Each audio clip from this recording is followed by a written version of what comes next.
గుజరాత్ అవతలు ఉన్నారు వాళ్ళు, పిల్లలు లేరు వాళ్ళకి. హిందూ కుటుంబం నుండి దేవుని నమ్ముకున్నారు. మీరు 10 మంది తెలుసు, ప్రేయర్ గ్రూప్ వారియర్స్కి. ఆ అమ్మాయి పేరు మల్లేశ్వరి. తెలిసి ఎంత కష్టమైంది తెలుసు వాళ్ళకి. పిల్లలు లేరు. తన భర్త ఆర్మీలో పనిచేస్తాడు. ఉన్నతమైన ప్రమాణాలతో కూడిన హాస్పిటల్లో ట్రీట్మెంట్ అంతా అయిపోయింది. బిడ్డలు పుట్టలేదు, పుట్టడానికి అవకాశం లేదన్నారు. ఇది సిచ్యువేషన్. ఒకరోజు ఆన్లైన్ ప్రేయర్లో నేను ఒక మాట చెప్పాను, all things are possible with God. శారాకి పొట్టలో గర్భసంచిలో ఏముంది? ఆమెని టెస్ట్ చేస్తే మృతతుల్యం అయిపోయిందని రిపోర్ట్ వచ్చింది. వచ్చిందా లేదా? పౌలు గారు రోమపత్రికలో చెప్పాడు. ఎలిజబెత్కి ఎవరు టెస్టులు చేశారు?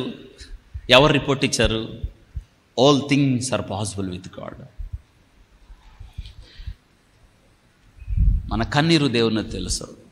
ఆ అమ్మాయి కన్నీటిని దేవుడు జ్ఞాపకం చేసుకున్నాడు. ప్రేయర్ చేసాం, ప్రార్థన చేసాం. ప్రార్థన చేయటం మన వంతు, జవాబు ఇవ్వడం. కాబట్టి వాక్యం వింటున్న మీ జీవితాల్లో కన్నీరు వ్యర్థమైంది అనుకోకండి. మన కన్నీరు దేవునితో మరింతగా అనుసంధానం అవ్వటానికి భక్తి జీవితంలో ముందడుగు. ఇది దేవుడు జ్ఞాపకం చేసుకున్నాడు. దేవుడు తనకి గర్భఫలాన్ని ఇచ్చాడు. 2 బిడ్డల్ని ఇచ్చాడు ఒకేసారి. ఇంకా గొప్ప విషయం ఏంటంటే, ఒక ఆడ ఒక మగ, కమల పిల్లలు 2. అమ్మ వింటున్నారా? 2 మగబిడ్డలు కాదు, ఒక ఆడ. అయిపోయింది ఒకసారి. దేవుని కార్యాలు అలా ఉంటాయి. కన్నీటిని తుడిచిన దేవుడు ఆయన. ఆలస్యం అవ్వచ్చు, ఒక్కొక్కరి జీవితాల్లో వెంటనే జవాబు రావచ్చు.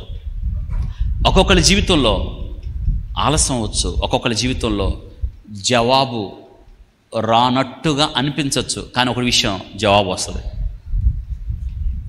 రాకుండా ఉండదు. అది కాక ప్రార్థనలో మీరు కార్చిన కన్నీరుందే, అది మరింత బలమైంది.